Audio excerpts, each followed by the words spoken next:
sitting here with Robby of Red Gear Racing, and we're going to talk a little bit about what's been happening with the Charlotte Harbor Regatta and what's been happening with the F16 and F18 classes. How you doing, Robby? Hi, good, Jeff. How you doing? Good to Not see too you. bad at all. Yeah, hey. You know, 4 years of this regatta, 4 years you've been here. You got to be pretty happy with it, right? Oh yeah, happy to see that this part of the country is getting, this part of the state in particular is getting a consistent regatta. That we have good sailing here, good bay. I grew up actually in Fort Myers, just a little here, so it's exciting and good for me to see you know, racing of a good national caliber coming to this area, this part of the state. Yeah, it is great because we do have some really good catamaran sailing around here. Yeah. And just a lot of people aren't aware of it. I think we're really trying to raise the awareness there. And I know you're doing your part. You're up in St. Pete now, right? I live up in Clearwater, yeah. Clearwater, okay. Yeah. All right, so there's a lot of action going on around there. And well, for this regatta, we've had really good action in the beach cat category, particularly with your classes of boats, which are the F16 and F18. Yeah. And it's been a great event. People have loved it. Had a little drop off this year. So, you know, what do you think is happening with that? Yeah, we're all surprised. We're all kind of around here looking at each other thinking, where's everybody? And and so it's a little mystifying. We're not sure. You know, it's cold. It's bad weather this weekend. It's been a bit chilly. Wind has been really nice. But you know, and some people out here are trying to think about like the Miami OCR has been blamed for that as well, but there's only 2 boats that are sailing there that would have been here. So I did hear that some of the F18 crowd said, you know, talked about the weather and the fact that there were so few boats pre-registered, so they kind of said, well, they're going to pull out and not come. But I'm really surprised about the 16s because I heard that there were at least 2 or 3 more boats that were registered that aren't here yet. So you know, I'm not really sure. I think it's just a combination of things, and you know, hopefully we can figure out what those things are, or get better turnout again next year.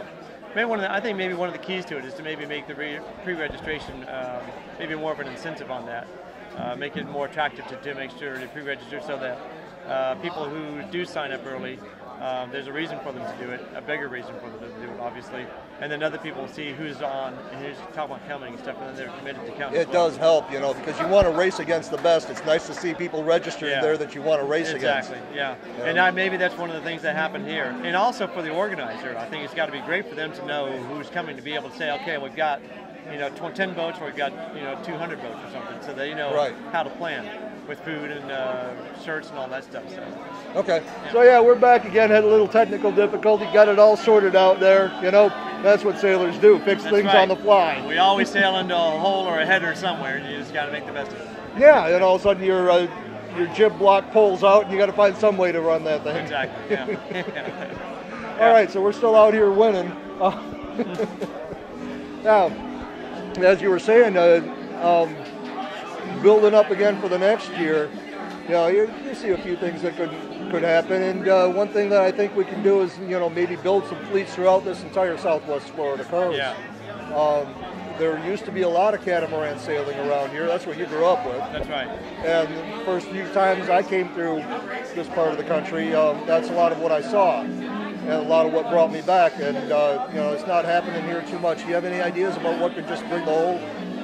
Well, like overall, I think sailing in general dropped off, you know, through the 90s and early 2000s and stuff. And I've actually, up until this year, maybe even into this year, I'd say for the last probably 3 or 4 years, we've actually seen an increase in multi-hull sailing, especially in the F18 and the F16 fleets. So that's been very encouraging to see. Well, the F18s have been a really growing class lately, haven't they? It's been one of the fastest growing small boat classes in the country. Yeah, it really has. That's probably for the last 4 or 5 years, easy, maybe even longer than that.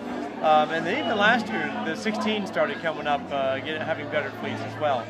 We just did the U.S. Nationals, and I think they had 25, almost 30 boats up there, just in the F16 class. So that was nice to have, nice to see. So that's coming on, obviously not as well as the 18 fleet is, but you know, I think the 2 of them together are really helped solidify a regeneration of multi-hull sailing. I don't think it'll ever be like it was, you know, back in the heyday, but we can always hope. We can hope and we can work for that. Yeah. All right. So maybe it'll happen. All right. Hey, thanks a lot for stopping by, Robby. Yeah, I really appreciate it. I know you're on a tight schedule. You're only here today. I appreciate you taking your time out. I'm going to grab a bite, eat, and run. Okay, thanks. See ya. Thanks, sir. All right.